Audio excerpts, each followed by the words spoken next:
This time on Kustom Works, more bits on the meat wagon. And am I gonna, what, I've got to weld under a car. I'm going home.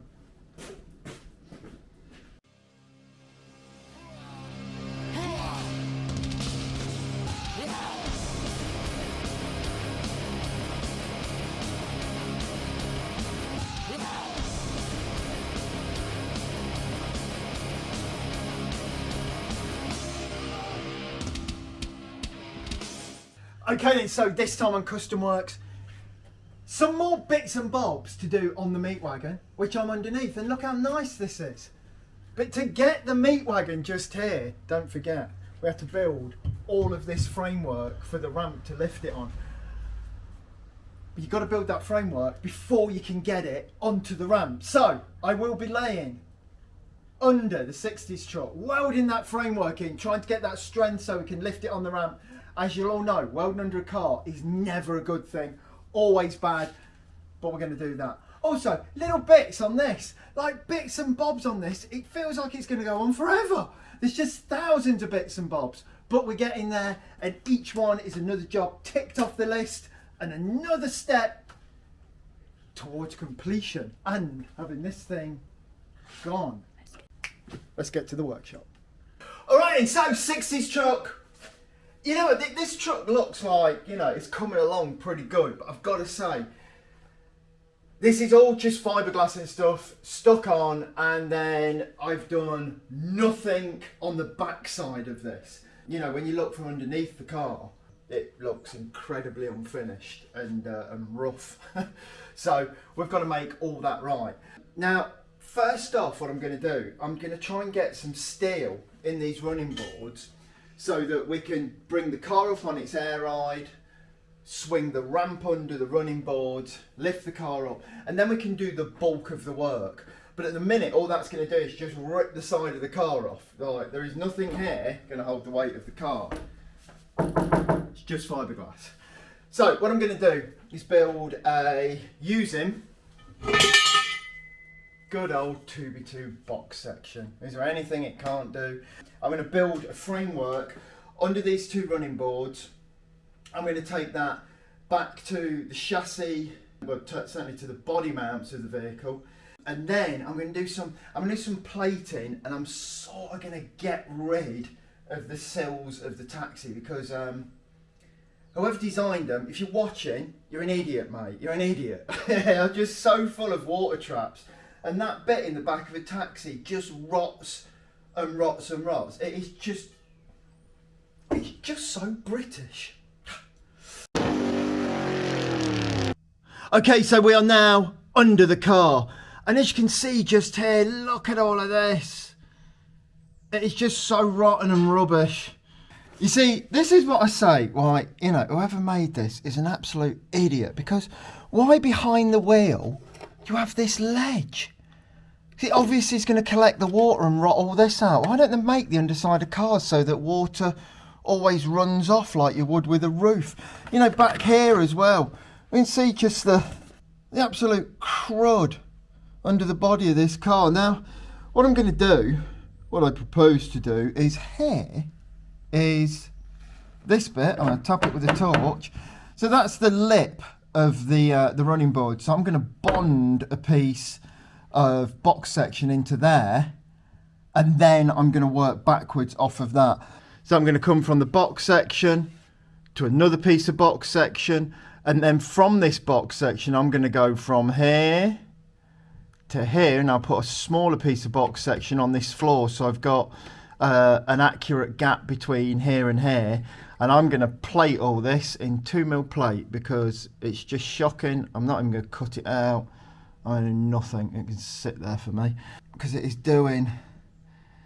really is doing nothing.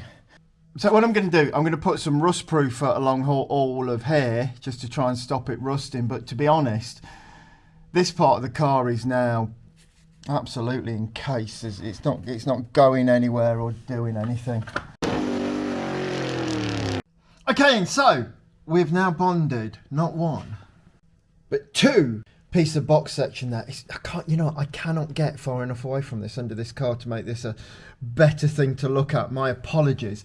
But they They are both on now, and they've both been heavily bonded to the fiberglass. So we've got a, you know, like a really good connection there. And now we need to put a good piece of steel somewhere up here in this cacophony of decay. I've got all of this in. So we've got 2 bits 2x2 here, and then we go up here, and then this is quite scruffily welded to the outriggers for the body. It's going to hold enough to lift it up, and then we can do a lot of tidying under here. Another thing that I'm going to do on this that I've not done on previous cars as well is I'm going to plate the whole bottom of here and here in 4mm plate as well. So this car really can just ride on the ground. So you can sit at full drop, not worry about knocking your exhaust or anything, not even worry about the road. Like this will carve a new road. It's going to be like an excavator bucket or something. But this is going to be super strong, and also it will bring some real strength to the car as well. You know, running stuff like this, the length of the car, bound to make it stiffer. So here it all is. It's in, and that's all the metal I've got for now. So we will continue this on that other side near you, which is literally like just dangling off. Just as a caveat for this kind of job, if you're thinking of doing any sort of welding under a car, and I've got this quite high up, and I'm indoors, and I've got the heater on and everything, but it's still been a nightmare, absolute nightmare. Who would want to be under a car? Who would want to be welding? My hands are covered in burns, aching from laying on the floor, and this has not been nice. But this will give us the thing of just swinging the ramp under, lifting the car up, and then I can do this. I can finish all this off very nicely at my leisure, standing up rather than laying on the floor. It's a nightmare. Don't weld under cars. It's stupid, but you've got to do it sometimes. Yeah. I'm back in the back of the meat wagon. What I've been doing this week is looking at just a few problems in here, such as things like this. This whole area is just an absolute hygiene nightmare. So first we've got the ram that comes through. Obviously this moves backwards and forwards. This is the like the counter where the money will be. So you know you could lose money down there, and then the money's probably going to sit in a big pile of fat and whatever else is down there, old chips, I don't know. But all in all, this is bad in a kitchen. This is bad. You know, in a different time, I fitted many kitchens, and I've designed and built quite a lot of kitchens as well. Getting all them gaps out, all that space for things to go, is really important. So, what I did, I covered all this in tape, and then I moulded over the whole thing in fiberglass. And then I've worked that fiberglass form that fits this perfectly many times, and I have made this. And this is a hideously complex shape. If I'd not done it with just cardboard and fiberglass and tape, I don't know how I would have made it. It's got a lot of different surfaces to fit to, and it has to float at the top above this, which I'm pretty sure is going to be quite hot. So I've made this, and this fits on here.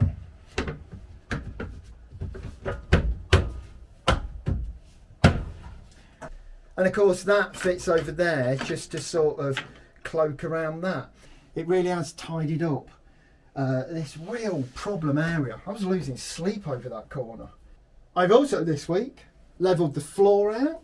I've got the floor all nice and smooth there, and what I used there was fiberglass microballs, which is like a dust you can mix into glass, just into the resin. And I mixed some of the microballs in with like half a bucket of resin, poured it down there, squeegeed it off, and then just left it. And it seems the floor in it is so smooth. Like, look at this bit of floor. Look, I could just like run on it like in a cartoon. It's made it so good, so easy. And of course this is going to be covered in an outro floor, which I was going to get someone to do.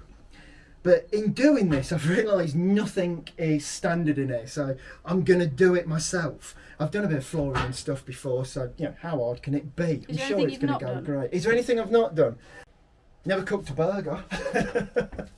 I think that's the one point in this where I would fall down terribly right at the last hurdle. Are you going to cook us some food in this van now, Paul? What? I might get by the coffee thing. I don't know. It looks it all looks complicated to me. Making it seems simple. Using it, no way. But yeah, it is coming on. I've also added some more bits of stainless to here. This is the door that opens out when this comes out. All in here needs to be painted. I'm going to paint all this bit just in a grey. And inside the cupboards as well, just going to go with a nice flat grey just to make everything look nice. All in here, and of course these will have the chrome trims, but that is still to come. And we've got this switchboard here. This makes things happen. Surprisingly enough, that's the extractor. It's not actually screwed to the roof, so it sort of wobbles a bit. That's why it's so loud. Although in that CGI the other week, that wasn't screwed down then. It didn't fall off. Here. This one is cooling fans that sit behind this coffee maker, and they draw all the warm heat into the cab, out through the windows when the coffee maker's on. Although we've got a good amount of void around it and everything, I think it's going to really work. And of course, we have the light switch.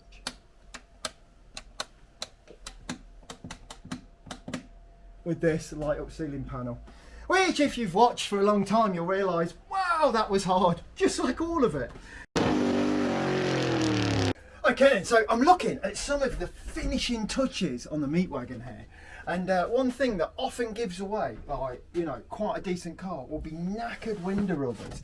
Now, on the other side, I have actually replaced this, but there's nothing particularly wrong with it. But I'm going to make it look a lot nicer. Also, I've messed about with these windows a lot. So I'm going to be looking at these bits in here, which is just overspray up to the glass, and around here, and just making everything look a lot sharper. And not like I've just painted over everything, so I couldn't be bothered to mask it in the early days of the project. But anyway, that aside, let's get this looking a lot better.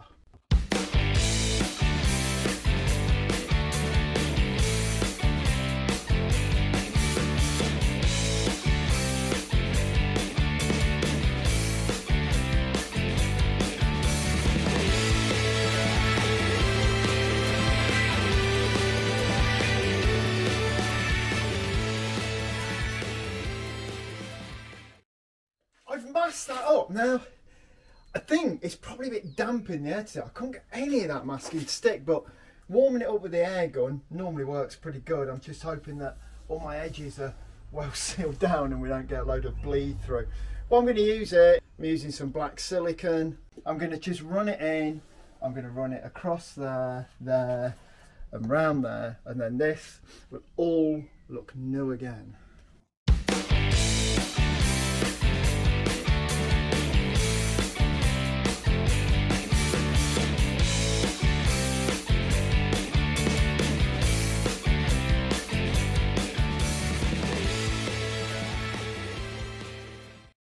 I've put that all over, smoothed it out nice, and the one thing you've got to remember with this is always take the masking off while it's still wet. If you leave it till it's dry, that's it forever. This is the look. So I'm going to take it off now. Always best to pull it sort of, you know, backwards to the marks. You don't get none of them like, you know, stringy bits, but you know, just try and do your best. That's all you can do.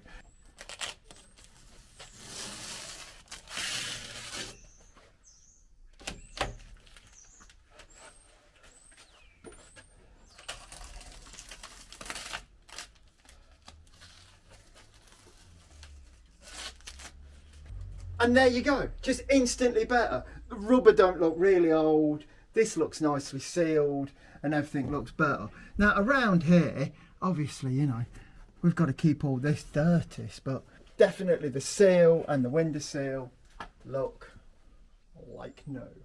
Oh yes, you know, this could almost be an average tip. It's not a top tip, just an average, sort of just below average tip. That's what I'm saying this is. Boom, show yours. Oh yeah.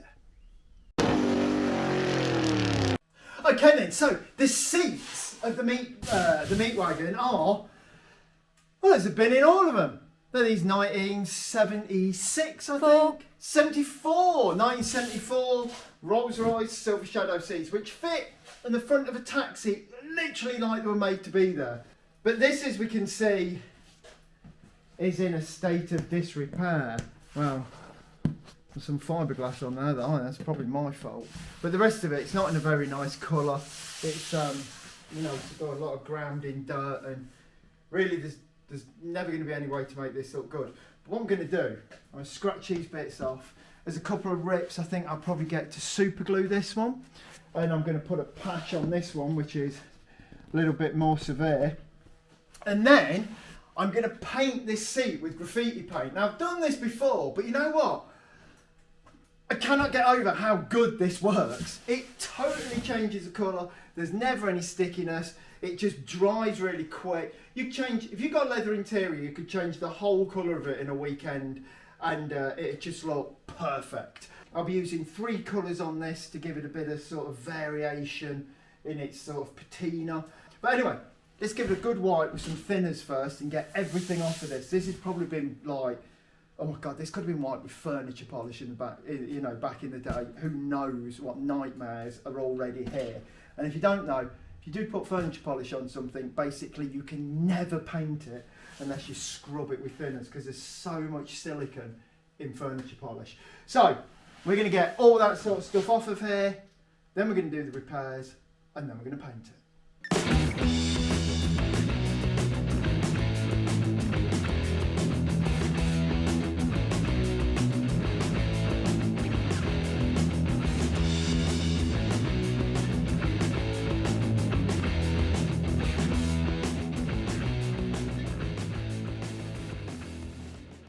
What I'm going to do now is I'm going to fix this mark here. I'm going to put this patch over there, but I don't want the patch coming off. So what I'm going to do first, I'm going to mark round it, and I'm going to scuff up where it's going to stick.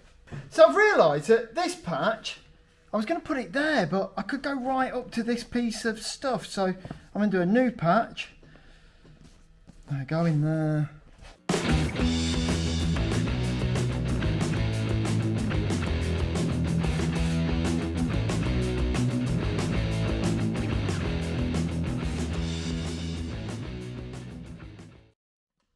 Now, the leather I'm using here, someone down the road from me dumped a leather settee, sofa outside, and I just cut the back out, and it's like a massive sheet of leather for free every time, and it's always all right, and it's ideal for sort of bodging back together old leather seats. So we've got that, that's looking nice. I'm just going to draw around it.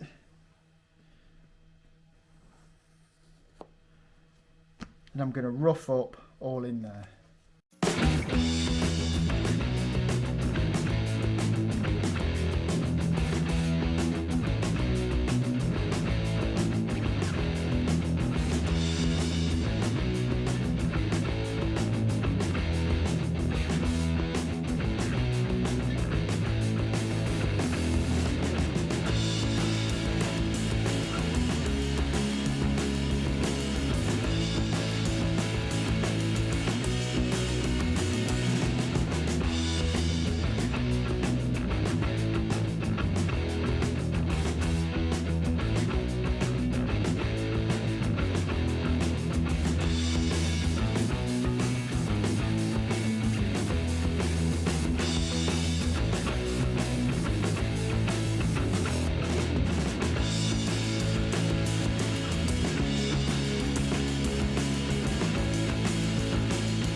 Here, it's just a small little rip, so I reckon I'll be able to do that just with some mitre fix, get it in that cut, level it down. Don't forget, we're going to paint over all this, so it should look okay.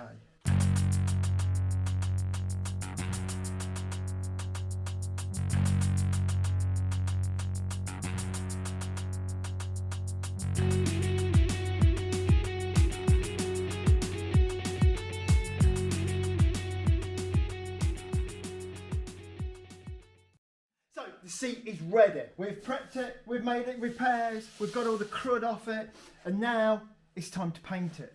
And what I'm going to be painting it in, so I want it to be a dark green to match the outside, so I'm painting it in this 94 paint, which for some reason I've had a bit of trouble getting hold of.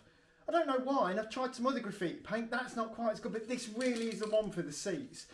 I don't know if it's going out of production because it dries matte and everything. It's literally perfect for this.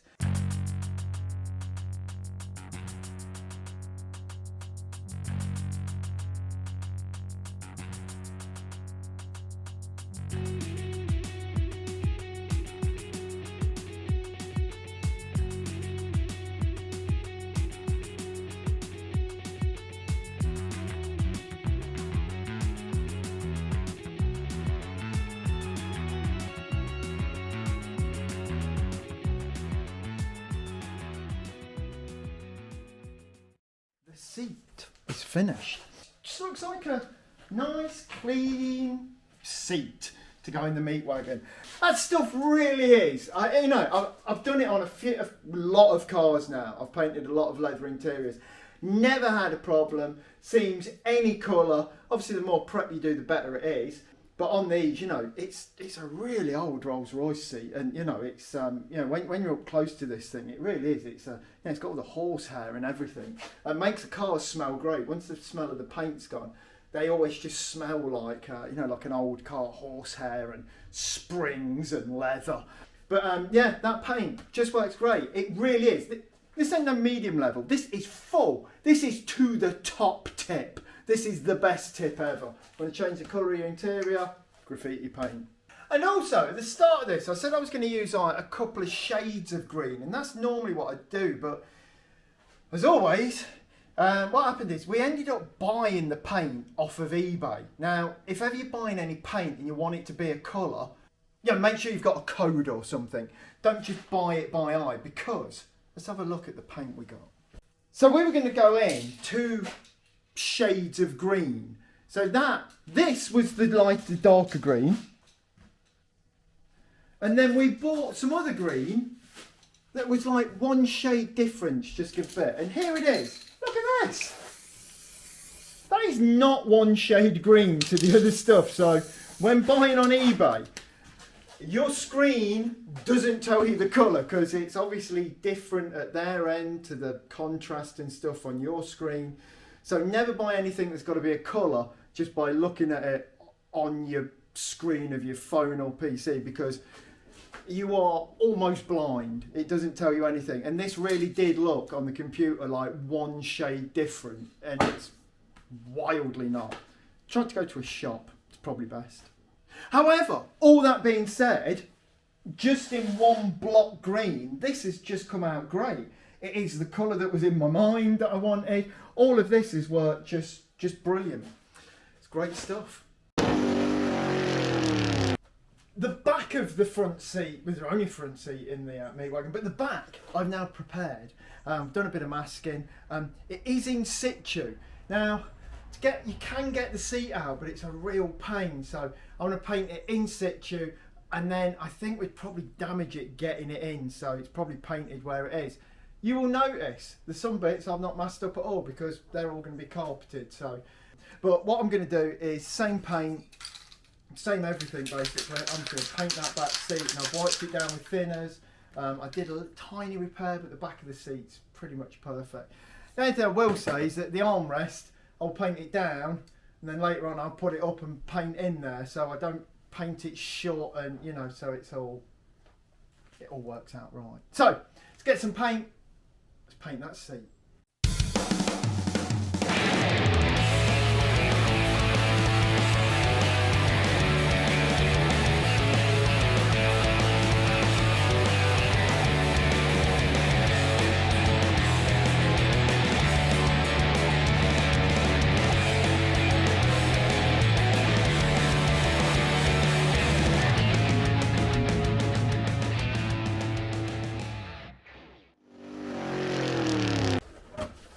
Door cards for the meat wagon. These are just out of the taxi, they're particularly nasty, but I have a plan. And my plan is to fit in with this sort of, you know, rustic look of the truck, I'm going to cover these in sack. I'm going to cover the whole thing, and I'm going to get a stencil that it will say, like, whatever the name of the truck is at the end, it will say so-and-so's coffee, and it will look like it's got its coffee sacks as part of the interior, which is going to look really cool. Not just doing it in the Hessian, I'm going to do it I'm going to bond the Hessian on, cover all of this, and then I'm going to go over that with a coat of 2K matte clear, and then once that's dry, I will nib that off just lightly with some, you know, sort of sandpaper, and then I'll probably go over that with another coat after, because the thing with sackcloth is, it's going to look good, but it would come off on you all the time. Like, you get in there in a black hoodie and you had all these little bits of fibre, so we don't want any of that. Want this, a nice sort of sealed thing that is fit for purpose as the side panel of a car. You rub your elbow on and all of that stuff. So let's do it. First up, let's give it a clean with some thinners, because like I said before, it's probably had some sort of cleaner on it, and that cleaner is going to cause us 1,000,001 troubles. So clean it all with thinners first. We know we're on a solid foundation.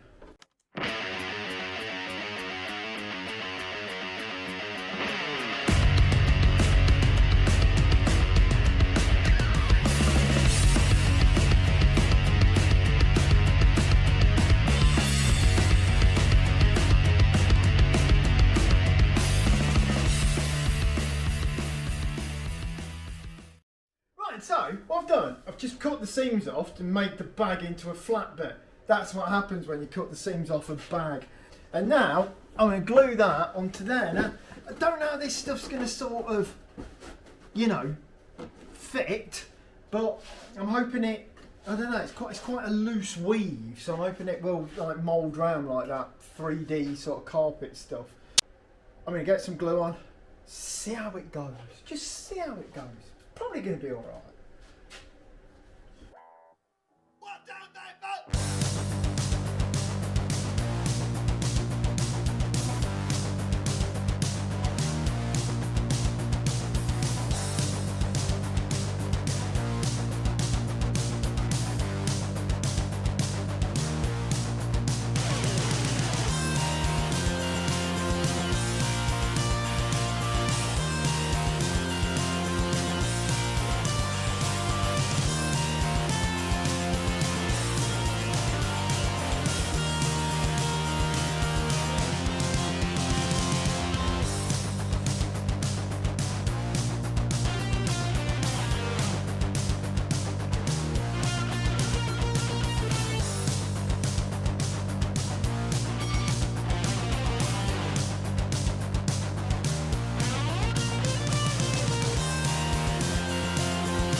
It's covered, and it looks a little bit sort of shoddy at the minute, but what I'm going to do, I was thinking I was going to go over this with 2K matte clear, but now what I'm thinking is maybe the first layer should be fiberglass to bond all this together, so I get this nice pattern and stuff, but it's something I can nib off and really tidy up. So that's what I'm going to do. I'm going to paint over this in some resin, and then once that's gone off, I'll be able to sand this nicely to shape, sort of stiffen everything up, and then probably flat this down, and then give it a coat matte clear so it looks really nice. On with the fiberglass. What else? Let's do it.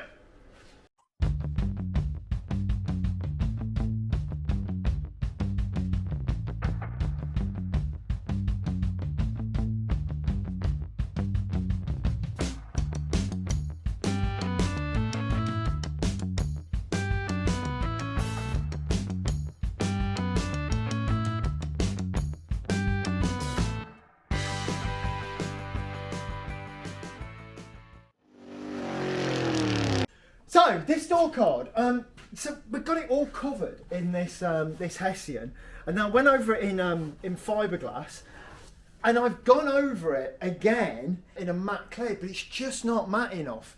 At the minute, to get these so I can use them in the car, I need them to be dead matte. So I'm gonna be looking for something to really knock these down, because the matte 2K just isn't coming out good enough. Even that one over there, which is a lot better, it's still got quite a bit of shine. Watch this space. I will find a way to get them absolutely matte, but it's something I don't know how to do at this moment in time. Okay, so this week we've seen a lot of bits getting done, and next week we're going to be fitting those bits actually in the van. So you know, the van will look, the meat wagon will look actually better for our work. But here we are. Look, we've got the seat sitting there, we've got the door cards, and you know what? I think over the next week I'm even going to make the dashboard as well. So next week we should have almost a full interior going into the meat wagon. Let's hope anyway. Also next week we're going to take more of a look at underneath of that 60s truck. We used all the box section we had. I've got some more on order, that's coming soon. But we really are making 2 flat skid plates with 2 angles coming up to keep that all rigid. That car will be able to literally lay on the floor and spark all the way down the road. That'll all be next week as well. And also, on the 60s truck, we've got that Continental kit moving fast again by stepping from 12 volt up to 36. That's all going to be next week. Part of me wishes it was next week now. This week, it's over. That's it. It's finished. Do the bell, leave a comment, share, and thumbs up. Do all of that stuff. If you all watch and get a few other people to watch, I'll keep doing it. Anyway, that's it. It's all over. I thank you very much. Don't forget you can buy a t-shirt from that Etsy store thing. We are down to like our last 1 million t-shirts now, so you want to get in there to get them. Anyway, I thank you very much. Good night.